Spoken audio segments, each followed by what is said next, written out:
production alimentaire a un impact considérable sur l'environnement. On estime ainsi que 23% des émissions de gaz à effet de serre d'origine humaine proviennent de l'agriculture. Et on a aussi des dégâts au niveau de la biodiversité, la qualité des eaux, la qualité du sol, la déforestation.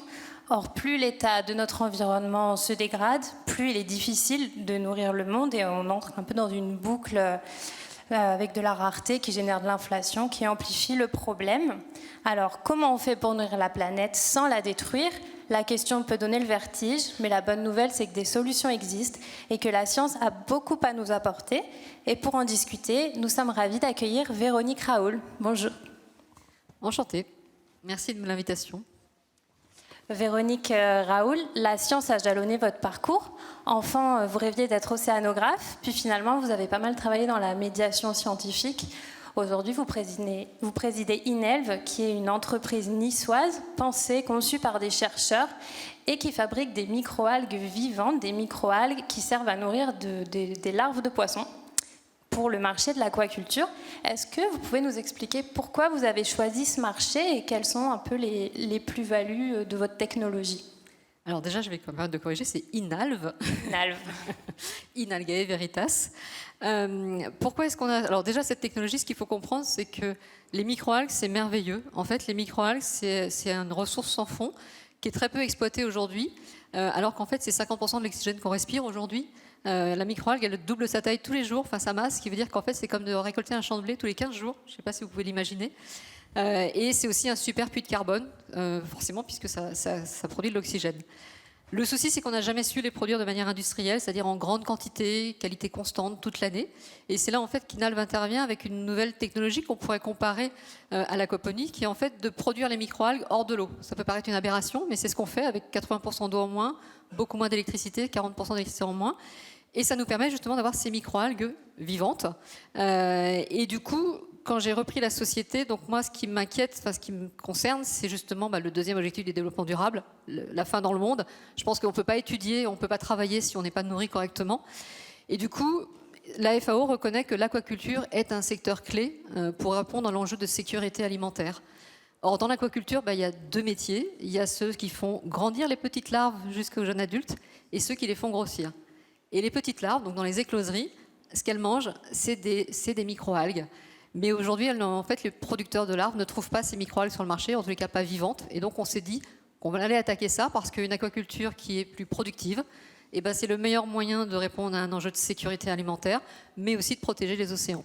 Donc, qu'est-ce qu'elles mangent, les larves de poissons, habituellement, en fait Alors, dans les océans, elles mangent des microalgues. Mais dans les élevages dans les élevages, vous avez deux cas de figure. Alors, si je prends le monde de la crevette, comme ils n'en trouvent pas et que c'est vraiment la meilleure nourriture, ils produisent eux-mêmes des microalgues, mais du coup c'est un second métier qui est compliqué et surtout qui prend beaucoup de place. Il faut imaginer, en fait, les terres, c'est important. On le sait, aujourd'hui, on manque de terres arables pour produire de l'agriculture classique. Et quand vous êtes dans une écloserie de crevettes, si vous allez voir, vous avez 2 tiers du terrain qui est pris pour produire des microalgues et 1 tiers pour les élever. Or, nous, en fait, on prend 10 fois moins de terrain pour produire la même quantité de microalgues. Et votre technologie, vous m'expliquez, a aussi un intérêt au niveau nutritif, au niveau des oméga 3 ? Oui, alors en fait, ce qu'il faut savoir, c'est que s'il y a des oméga 3 dans le poisson, c'est parce qu'il a mangé des microalgues au démarrage. Voilà. Et donc nous, finalement, on donne directement une alimentation parce que sinon, souvent dans les élevages, aujourd'hui, c'est des produits transformés qui sont pauvres en microalgues. C'est aussi le fait qu'elles soient vivantes. Ça fait en fait des algues qui se conservent beaucoup, enfin des microalgues qui sont beaucoup plus nutritives. En fait, elles sont. Je vais faire une comparaison. C'est comme de manger un jus de fruits. On vous apporte à votre bureau un jus de fruits concentré, reconstitué. Ou alors vous allez dans l'arbre prendre votre orange, donc vous avez fait un peu de sport et vous avez tous les vitamines. C'est exactement ça qu'on propose aux larves de poissons et de crevettes. Donc là, vous fournissez ces microalgues pour les éleveurs de larves de poissons. Après, pour la croissance des poissons, on leur donne parfois des farines de poissons issues de la surpêche. Est-ce que vous pourriez aussi aller sur ce marché, nourrir les poissons plus longtemps et donc réduire un petit peu... Alors, déjà, ce qu'on fait, c'est qu'avec notre produit, grâce aux qualités qu'on a, on augmente de 30 à 40% la productivité des élevages. Donc déjà, c'est un super gain. Et on est en train de faire des études pour montrer que les adultes sont aussi plus résistants, donc ont besoin de moins d'antibiotiques et des taux de survie supérieurs. On pourrait demain extraire, en fait, les microalgues, c'est extrêmement riche, c'est 60% de protéines. Donc on pourrait demain extraire des protéines, des lipides et des sucres pour intégrer la nourriture qu'on crée pour les poissons, en remplacement justement soit des farines de poisson issues de la surpêche, soit des farines de soja issues de la déforestation. Voilà. Et pour les humains, est-ce qu'on pourrait imaginer des farines de microalgues intégrées dans nos gâteaux? Alors, pour être très honnête, tant qu'en fait on laissera faire les farines de poisson ou la déforestation, nous ne serons pas compétitifs. Oui. Puisque malheureusement, tout ce qui est mal produit est souvent pas cher. Oui. Donc aujourd'hui, nous ne sommes pas compétitifs avec ces farines-là. Par contre, notre deuxième marché après les écloseries, ça sera en effet tout ce qu'on appelle la nutraceutique, puisqu'en fait on a des ingrédients très intéressants pour les compléments alimentaires, mais aussi un marché que je n'ai pas forcément évoqué, mais qui est très complémentaire de l'agriculture, qui est la dépollution des eaux agricoles, puisqu'en fait nos microalgues sont friandes de nitrates, de phosphates, tout ce qu'on essaye d'éliminer avant de rejeter dans les systèmes. Donc vous travaillez sur les microalgues, mais vous vous intéressez à la science, à l'agriculture, puisque vous êtes petite fille de paysan, c'est ça? Est-ce qu'il existe d'autres solutions, peut-être des choses un peu invisibles, peut-être, enfin en tout cas, quelles sont les innovations scientifiques en lesquelles vous croyez pour nourrir la planète, pour relever ce défi-là? Alors oui, déjà c'est important, vous l'avez dit, je pense qu'il ne faut pas opposer agriculture traditionnelle et ce que l'on fait nous aujourd'hui, ça vient complètement en complément et c'est aussi pour ça que pour nous, c'est moins on prendra de terres arables, plus on pourra continuer à produire des céréales, etc. Il y a plein de solutions. Donc, dans les protéines, il y a notamment, on connaît tous Insect, donc l'extraction en fait de vers de protéines pour nourrir la population. Pas loin d'ici, on a une société qui s'appelle Mycophyto, qui est en fait des champignons micellaires. Alors j'ai oublié le nom, ça y est. Mais en fait, le principe, c'est d'associer les bons champignons mycorhiziens avec le besoin du terrain localement. Donc c'est aussi l'intelligence artificielle qui va permettre de dire le juste arrosage pour pas consommer trop d'eau. C'est aussi les apports de tout ce qui est biorémédiation, tout ce qui est biocontrôle.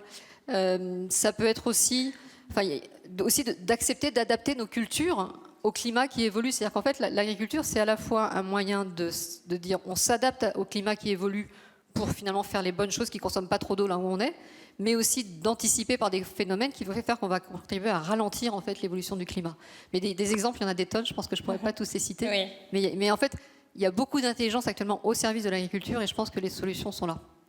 Et parfois, la science, elle remet à l'honneur des pratiques anciennes.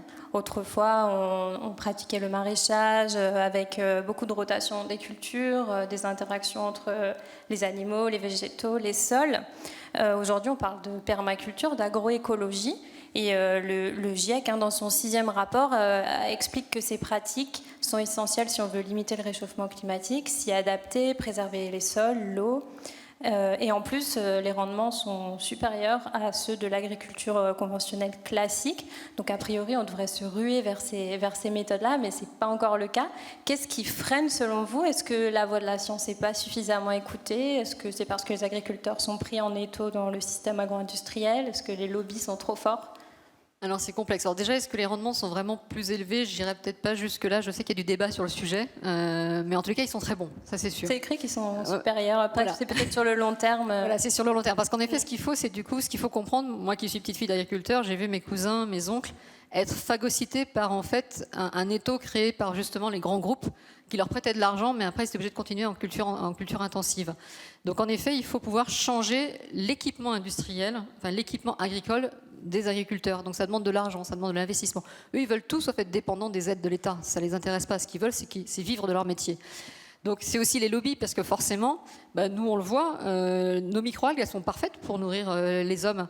Mais sauf qu'il va falloir qu'on les fasse passer dans ce qu'on appelle en novel food. Donc c'est dépenser 200, 300 000 euros, 2 ans d'études pour être agréées, alors qu'elles sont très bonnes, mais c'est ce qu'on a vu sur les graines qu'on voit avec certains là, c'est que en fait, les lobbies, enfin les grands groupes n'ont pas intérêt à ce qu'on vienne remplacer leur production. Alors je pense que c'est quelque chose qui est en train d'évoluer. Et ce que je dirais, c'est que je pense qu'en fait, on est tous responsables. C'est-à-dire qu'il y a une grande responsabilité qui est donnée aux politiques. Et je sais qu'ici, il y a beaucoup de politiques. C'est-à-dire qu'en fait, il faut que la législation favorise en fait tout ce qui est bon pour la planète et ne donne pas d'avantages, voire donne des désavantages à ce qui est mauvais. Il faut que nous, consommateurs, on soit hyper responsables. On peut faire des choix qui, du coup, influencent. Mais c'est aussi Je pense que c'est peut-être une question qu'on va aborder, c'est toute la question du gaspillage en fait, alimentaire qui est extrêmement fort. Enfin, je ne veux pas vous enlever les mots de la bouche. Effectivement, c'était ma question suivante. Les Nations Unies estiment qu'un tiers de toute la nourriture qui est produite sur la planète n'est pas consommée. Est-ce que la science apporte des réponses pour réduire ce gaspillage-là, par exemple de la valorisation de déchets, de coproduits? Mais en fait, il y a plein de réponses. Il y a un tiers qui est perdu. Donc ce tiers, il s'est perdu entre le producteur et le consommateur. Ça veut dire, grâce à l'intelligence artificielle, à des données, pouvoir se dire, avant qu'elle soit perdue, comment est-ce qu'on utilise cette nourriture. Aujourd'hui, il n'y aurait pas de faim dans le monde si ce tiers n'était pas gâché. Ça va être aussi de dire qu'il n'y a plus de déchets. Donc en fait, c'est comment est-ce qu'on transforme tout ce qu'on produit en quelque chose. Et ça à toutes les étapes. Donc ça va être la biorémédiation, ça va être la transformation de La de biorémédiation, déchets. vous pouvez expliquer peut-être? Excusez-moi, oui, excusez-moi. La biorémédiation, c'est comment est-ce qu'on dépollue de manière biologique. Donc ça peut être dépolluer les sols, ça peut être dépolluer l'eau. Mais il y a aussi donc utiliser les déchets pour les transformer en protéines. La coque de noix peut servir. Le raisin qu'on transforme en vin, la peau, plutôt que de l'acheter, en fait, on peut la transformer en un autre ingrédient. Donc il y a ça qui est permis. Donc oui, sur cette question des déchets, c'est à la fois la science qui va pouvoir intervenir jusqu'à dire, je sais pas moi, dans votre frigo, c'est pas la peine de racheter ça, vous l'avez déjà. Voilà. Je crois qu'on est coupé, donc on va s'arrêter. Mais voilà. Donc oui, la science a beaucoup de choses à apporter. Mais ma conclusion, ce serait peut-être de dire, c'est à chaque étape de la chaîne qu'on a un rôle, c'est-à-dire moi en tant que citoyenne, moi en tant que chef d'entreprise, moi en tant que personne qui vote pour des politiques. Et voilà, à toutes les étapes, en fait, on a un rôle à jouer dans cette chaîne alimentaire. Okay, j'ai juste une dernière question. Les découvertes scientifiques, c'est essentiel, mais quand il s'agit de solutions, il faut pouvoir les industrialiser derrière. Vous, à INALV, quels sont peut-être les freins que vous rencontrez à ce niveau-là et qu'est-ce que vous préconisez pour... Alors oui, c'est un énorme frein. Alors nous, on est une start-up, donc ce qui veut dire qu'aujourd'hui, on ne gagne pas encore d'argent. On est censé en gagner à partir de 2026. Voilà, on sera bénéficiaire. Mais sur toute cette étape de scale-up, en fait, c'est très compliqué de trouver de l'argent. On est face à des start-up que je trouve tout aussi géniales qui sont dans le digital. Les investisseurs préfèrent investir dans le digital. Il y a moins de risques, il y a moins d'investissement. Mais si on veut industrialiser la France, il faut mettre de l'argent dans l'industrie. En plus, je permettrais de souligner que des industries créées en France, c'est de l'emploi créé en France, ce qui n'est pas toujours le cas dans le digital. Et donc, en fait, il y a un vrai enjeu de financer l'industrie dès son démarrage et dès les phases d'innovation. Ce qui est, si vous regardez ce qu'on appelle les licornes, vous verrez qu'il y a très peu d'industrie dans les licornes. Il y a peut-être une raison. Ça marche. Merci beaucoup. Merci à vous.